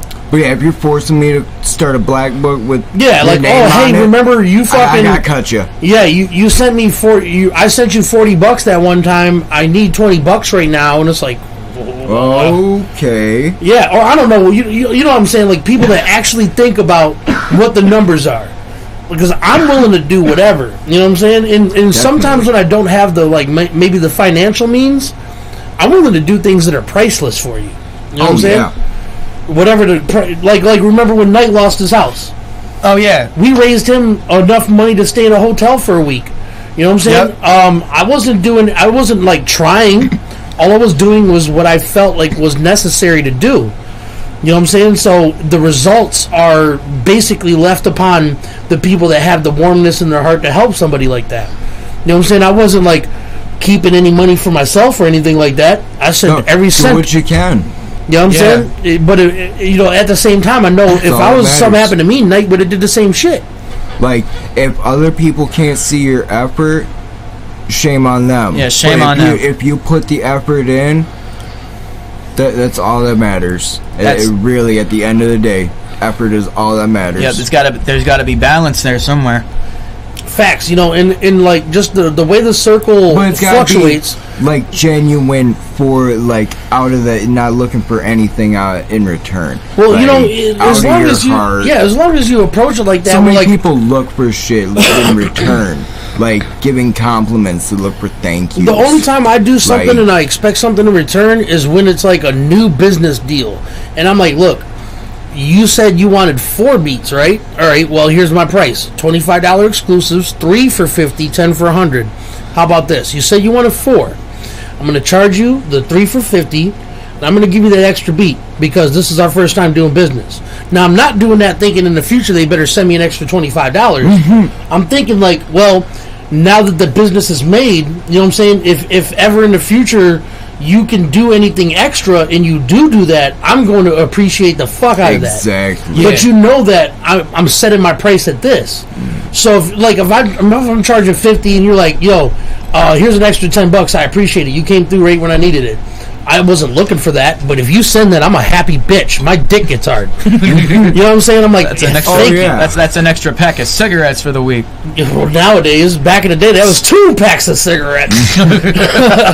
No, but I'm just saying, like, that's a weird example, but like, Skyylo, when Skyylo and Nyte, when they first came around, literally as soon as they came around, my studio computer took a shit.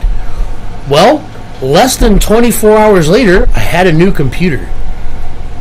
Alright, well, it only costed them $100 between the two of them, but to me, that was worth $1,000. Oh, yeah. So for a year, they got free beats, free mixing and mastering, whatever the fuck they came through.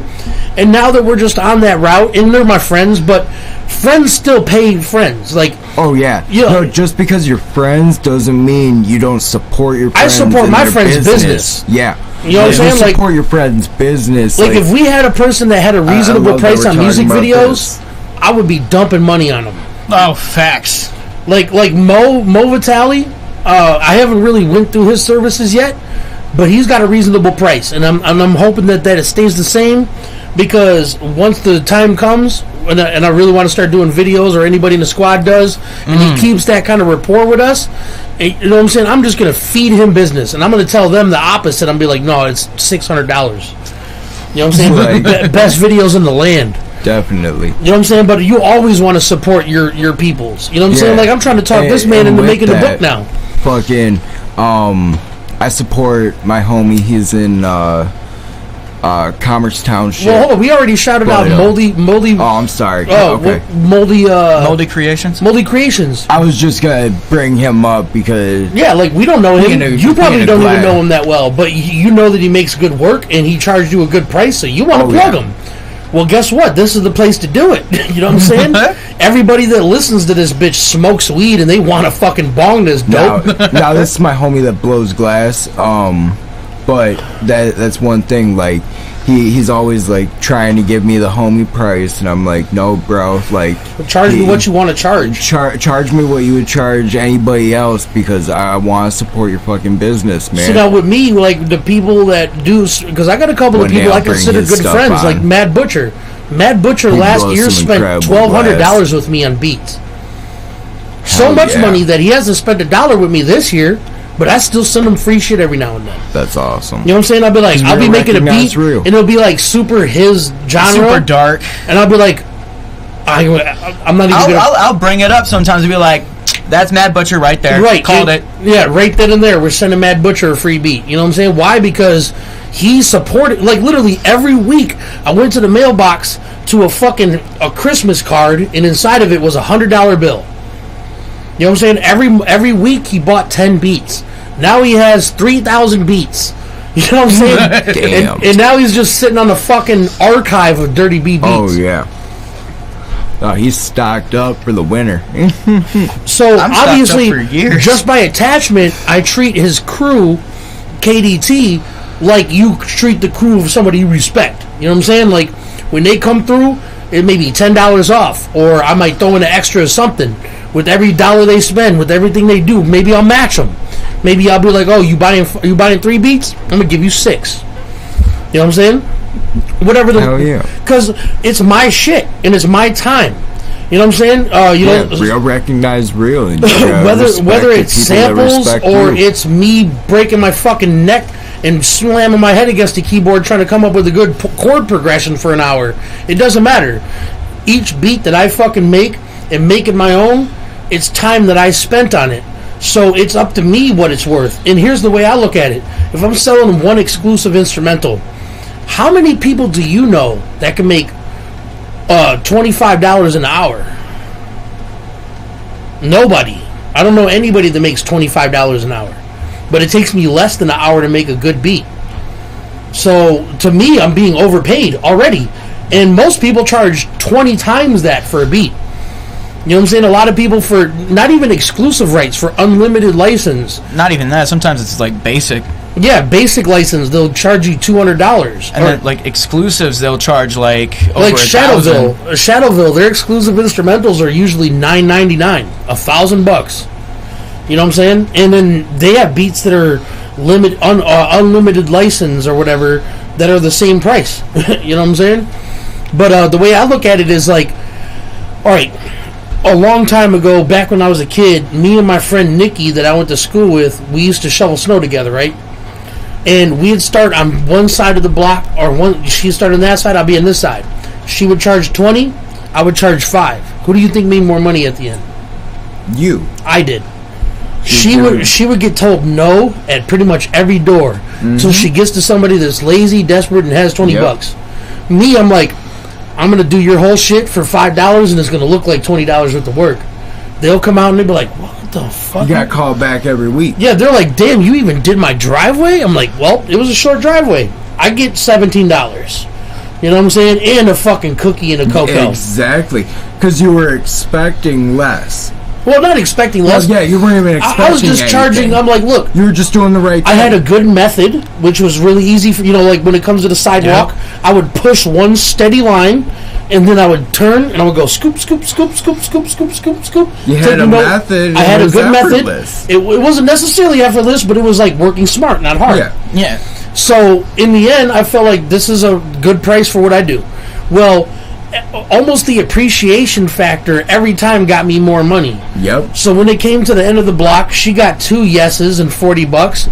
I got 10 yeses and $150. Exactly. So I look at the same thing with beats. I'm like, look, not every artist has that money to like. Here's $100 for one beat. Well, I want you to spend $100 and make a project.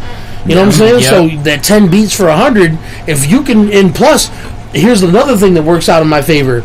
When I charge those kind of prices, those people feel obligated. I don't obligate them, but they feel obligated to give me a good split on their distro kit. That's awesome. So, when I go to my distro kit and my splits and I see 50%, 50%, 50%, 30%, 50%, 40%, 50%. Yep. I'm getting money all year off of them getting plays, and I didn't do shit but make them a good beat with a good price. Yep, that's what I do all the time. And plus the return business, real, man, every time. Yep, and every split. And the return business, dude, everybody that comes to me keeps coming to me. Yep. And I don't get mad when they go somewhere else. I just know that they didn't get treated the same way they would with me, but I hope they did, Like, you know how long I've been in the market to find another artist that would trade beat for beat, like Pokemon cards? You know what I'm saying? They'd be like, oh, I like this beat so much, I'll give you 3 of mine for that one. You pick them. I don't even care. I want that beat. You know what I'm saying? But I don't have that. I'm still looking for that. So if you're listening to this and you're a producer, then you know what's up. Oh, shit. Your homie Jay in the building, Bearded Weirdos Unite. Anyways. So, yeah, man, fucking...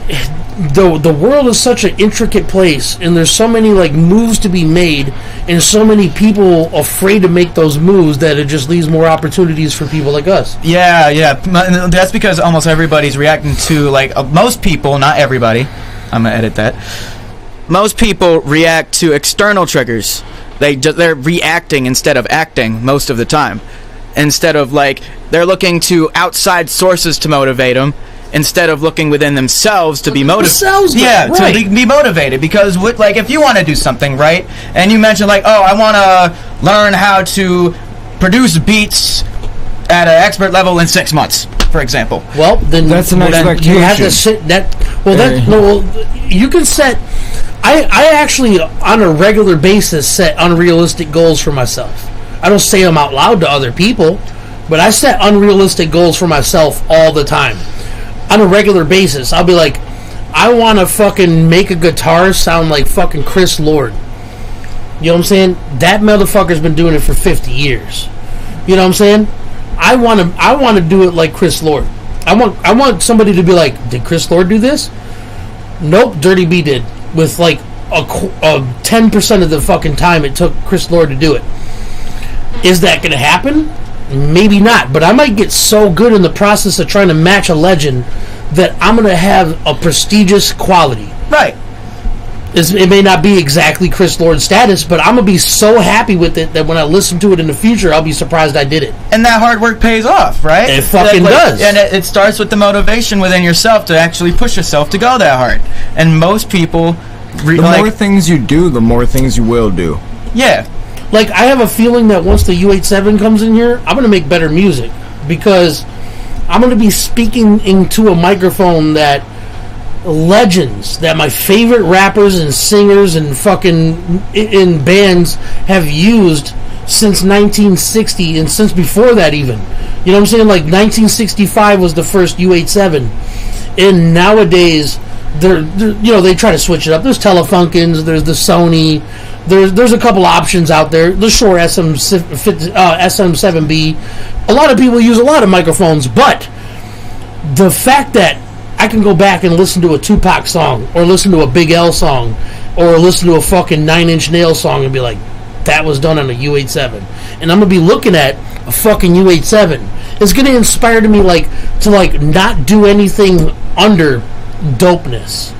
You know what I'm saying? I'm only going to want to make doper music. So it's just influencing you to give your maximum effort. Of course. Now, obviously, I give my maximum effort on the fucking cheapest microphone on the planet. Oh, yeah. But it just makes it that much more significant. It's kind of like, imagine you're a sword fighter, right?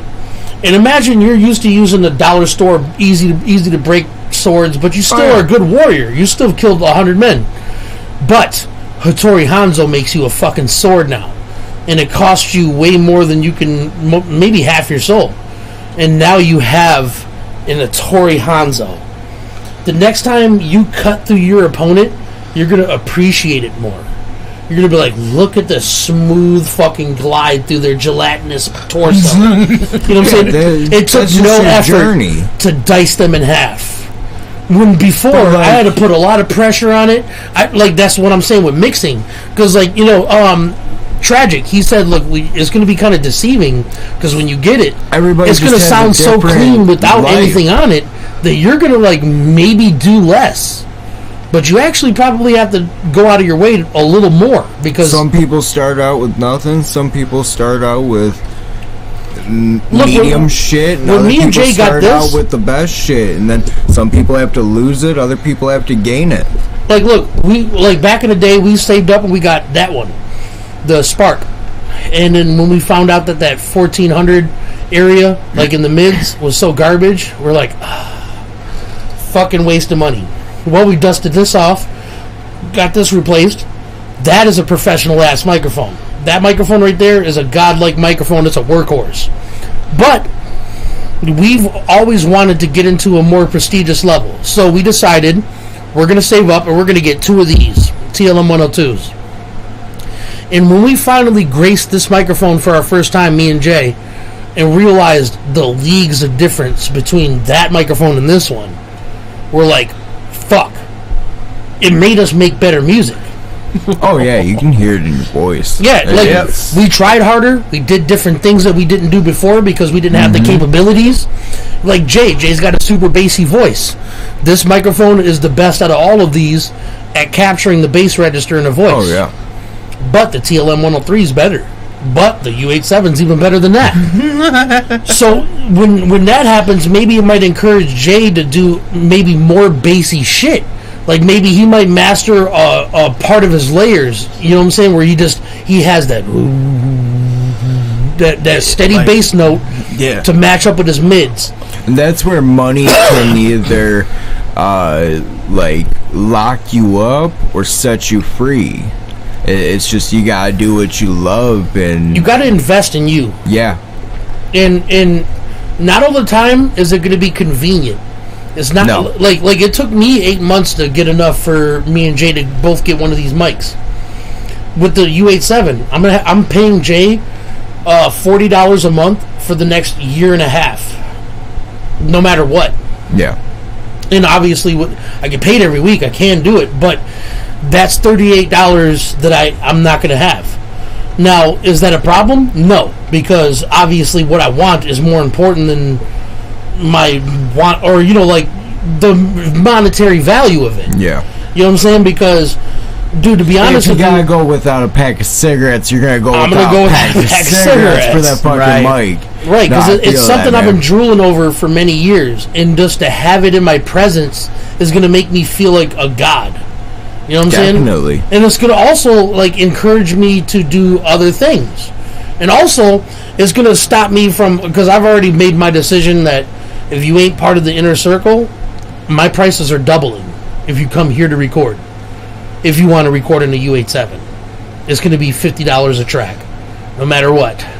If you want to record here, $50 right out your pocket, or you can get the TLM 102, which I don't have a problem hooking back up. You know what I'm saying? But all right, enough geeking out about this fucking mic because I'm sick of talking about it. I love it too much. But there's a positive aspect to looking at something that you really want or you desire and being in the range of obtaining it. You know, even if it's a skill you're trying to learn and you're starting to get close enough to being a master at it to where you're it's easier for you to do now. Like singing, when you first came around, you're one take. Because if you did 2 takes, you're not going to match the same exact tone exactly the second time. Yeah. Now, I beg to differ. You know what I'm saying? Now you could do 9 takes, and every one of them are going to be right in that same range. Maybe a little deviation, but we'll just delete that one. Right. You know what I'm saying? Yeah. So you trying to be the best that you can be is going to drive you to be even better, no matter what. At anything you do. And now that we got fucking Khris in the background, you know what I'm saying? He's going to be pumping us full of all kinds of positivity. I'm going to start feeling like a god, right? I'll start to feeling like the real fucking... I'll start to feel like fucking, what's my man's? Orpheus. I'll start to feel like Orpheus with his lyre and shit. And look, bro, this ain't going to be the last time you're going to see that fucking ugly mug in our goddamn podcast. We're going to be... We're always kind of positive. For the most part, sometimes we like to go a little hard in the paint and talk shit about some shit.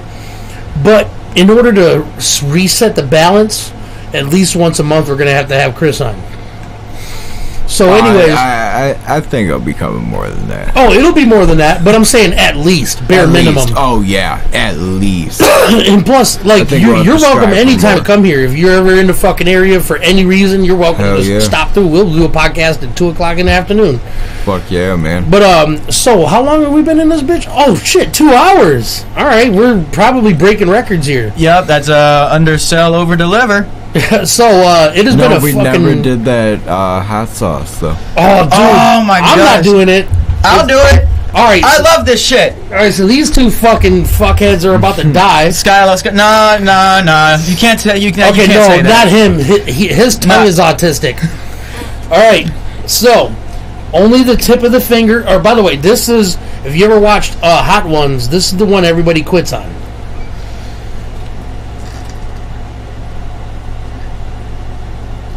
Come on, baby. Just that dollop right there. Look at that. This is all it takes. I love this thing. Done. I love this shit. They're fucked. Not me, but No. This time it's gonna work. no, it's not. Bottoms up.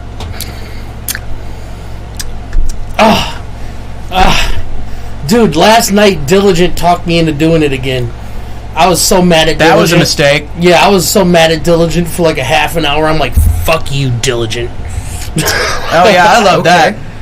Oh, it's powerful. It's potent. Oh, I forgot you told me that you do pretty good with hot stuff too. But Not as good as me though. this is We'll see. hold on, this is You can go back on Cthulhu Caverns and watch the episode where I did the one chip challenge. It is, you know, actually going back, it is kind of funny though, because he did handle himself. He didn't have anything to drink for like 2 hours. But you started off, he's got a shirt and a jacket on, and we're just like skipping through it, and then it turns into him without a jacket, him with just his shirt on, sweating his ass off. Then another part, he's like tucking his head in the back I'm of not the gonna couch. lie, I'm sweating a little bit. Oh, dude, that shit's powerful. Stick your tongue out; it hurts. Now it's actually different. Honestly, That ain't doing shit. Look, these Not motherfuckers. that bad. Fuck both of these bastards and their goddamn iron tongues. Skyylo, Iron Gullet Jenkins. Right, dude, I'm telling you, I can't handle it, bro. I died immediately as soon as I put that shit on my tongue last night. I don't know. Like, honestly, I want to try coating them in hot wings. See if Dude, it I'm telling just you, does that. that's the one right there that everybody Or fucking no, hates. yeah, they only put one dab. It's not even coating the hot wings. Oh, no, they do. Do they? Yeah. They coat them? Yeah, they coat them. Okay. Yeah, they cook them and And then they put a dab on them. No, they dip them. Do they? Yeah. The whole wing It's is like the it's wet. saturated in whatever hot sauce is next. It's wet. Yeah, that for shit. sure. It's wet with that shit. It's death to your mouth. But I'm actually, you know what?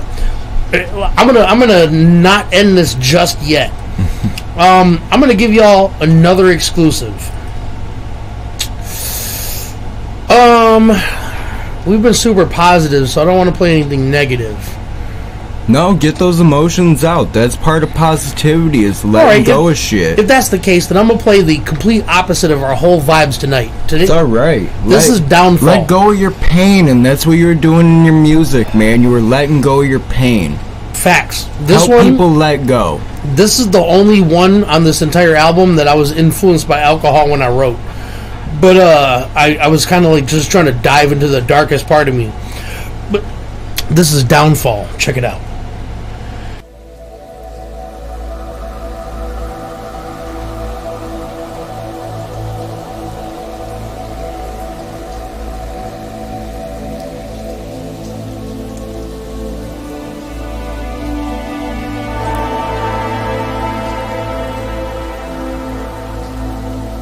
My mind is clouded by the spirits, hard to find my way. Lost deep inside of my thoughts at any time of day. I never know which way I'm going, straying off track in my life I barely notice. It's not funny, but I gotta laugh at times. Who's the architect of my sadness? I'm the mastermind. I count my minutes I got left just to pass the time. The way my life has been going, it's just asinine. I look at everything in front of me crumbling underneath me while I'm trying to get up and get nothing easy. If I listen close, I can hear you praying to peace me. Even my own soul just wants to get up and leave me. Doing shots just to relax. You see the empty bottle. It's only me in this role, some kind of desperado. My methods got him to this point, there ain't no turning back. With no guardian angel to wash my dirty hands. My left shoulder holds the devil, but my right is vacant. Me and the beat just conversating with this rhyming language. Highly dangerous, feeling volatile. I take the bottle to the face until it knocks me out. I've been a problem child. Far back as I remember, check the temperature of my heart. It's cold and frozen November. Tear it apart my psyche, my consciousness been dismembered. Even though it's me against the odds, I won't surrender. Never. I just look back at what I accomplished. Been on the move for so long, I've always been in the gauntlet, looking for something different that got me. Leave this all in the distance behind me and try to be patient like Mr. Miyagi. I know the path now, it's always been shitty for dirty. Trying to navigate the dark when my vision is blurry. Listen, I'm hurting. Sometimes I dream of taking my life. Been in the dark for so long, I lost faith in the light. The storm clouds that gather above my head raining are dead waiting. I'm trying to get off these meds shaking. The best way to describe it is like a monster calling. I close my eyes and see the future, Nostradamus. I see no light ahead of me, but I'm fighting anyway. It would be nice if this was a life every day. The heavy rain stops, I see the clouds part. This might be it, or maybe it's just my downfall. All right, y'all. I appreciate everybody for stopping through in this motherfucker. And listen, I know a lot of y'all probably needed this positivity boost. And shout out to the boy Khris. You know what I'm saying? He's about to be a bigger influence on the background than you guys will ever know. You know what I'm saying? And now that he's a part of the circle, we have one more person that makes us a threat. You know what I'm saying? I appreciate that, man. I really do. The facts are this. You need to find people in your life that, whether they're present yet or they're soon to be, that benefit you. And support you. Yeah, and no benefit them as well. Because maybe Khris is too positive. Maybe he needs a little bit of Dirty B in his life to negative him up a little bit. You know what I'm saying? No. I'm telling you, I'm a very dark person. The darkness made me who I am. In other words, he don't need no help. He don't need no help darkening up his perspective. Baby. No, Hey. it took me a long time to find this positivity. But all hail Cthulhu. Thank you for stopping through the Cthulhu Caverns. We love you fucking dwellers. I hope that if you're a dude, your dick grows 6 inches. If you're a chick, your tits never sag. And if you're transgender, your new part works just as well as your old one. Get it, baby. Accept who you are, love who you are, be who you are. You got this shit. I'm about to get that tattooed on my back. That whole love who you are, be who you are. Hey, what was it again? Because I need that tattooed on. Love who you are, be who you are, accept who you are. Facts. All right, you fucking